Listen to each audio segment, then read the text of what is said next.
Good afternoon. Should wealth equal health? Well, here in America, that's kind of what seems to be the case. With the consistent dissipating of the middle wage, the upper class gaining more and more of the wealth, and the lower class becoming more prominent, it seems like the access to health care, the logistical barriers, and just the general health overall is starting to diminish within the lower class.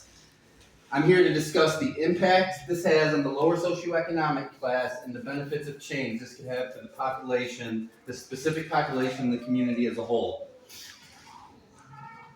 As a community health worker, it is my duty to advocate for the importance of change in the healthcare system.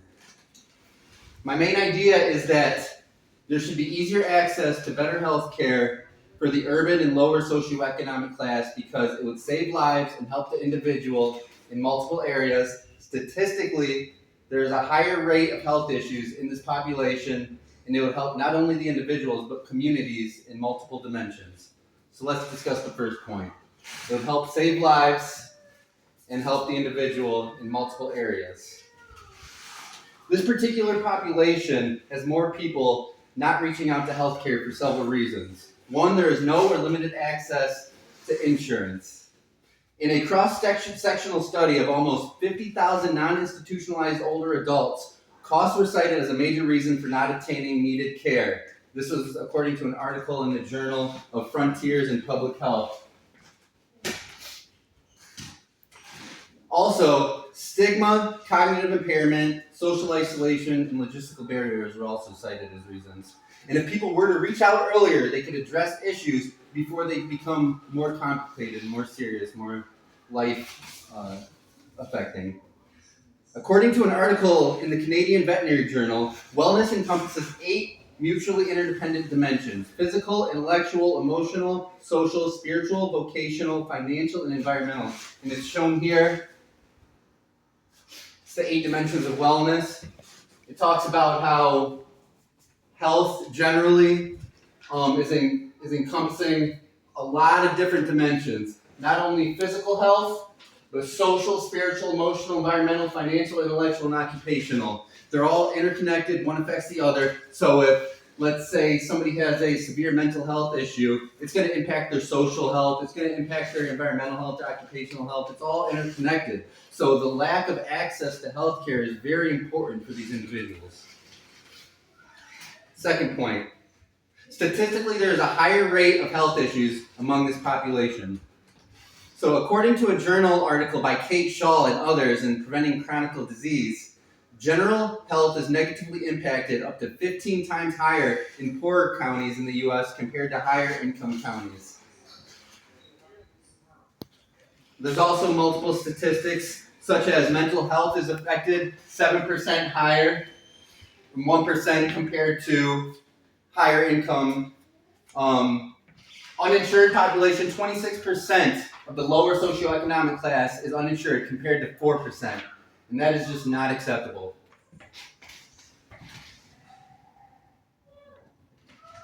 And also there's 36% compared to 20% with multiple health conditions such as mental health and substance abuse, or cancer and mental health, or diabetes and cancer, any multiple diagnosis.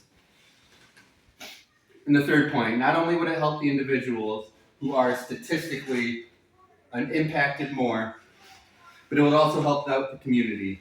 So according to an online article on WHEY, healthy individuals are more productive, experience fewer workdays lost to illness, and contribute more effectively to the economy. So if people aren't bedridden, if people aren't unable to get outside and interact with the community at large, it's going to positively impact the community. You'll see the environment being taken care of more. You'll see less workdays being a more productive workforce.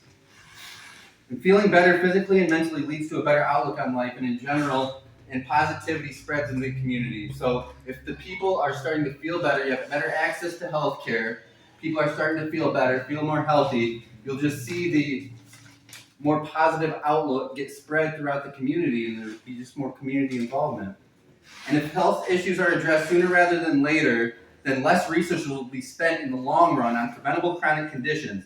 This goes for mental health, diseases, and addictions. We all know that there's a lot of complications when it comes to a lot of these things, such as the crimes that are committed while during a crisis or for drugs or while on alcohol. That costs a lot of money. There's the medications that are needed and the people in the hospital bills. It all adds up. And if people were to be able to have easier and better access to better health care, a lot of this could be prevented, which would be at lower cost to the community and society as a whole. And in the Journal of Policy Analysis and Management, Jacob Voglar declares findings indicate that expanded Medicaid have experienced a 5.3% reduction in annual reported violent crime rates relative to non-expansion states. So even crime rate goes down with easier access. And that's in this graph. So this just shows the violent victimization rates for each of the socioeconomic levels, from poor income, which has a 40% victimization rate, compared to down here 16.9% for the higher income.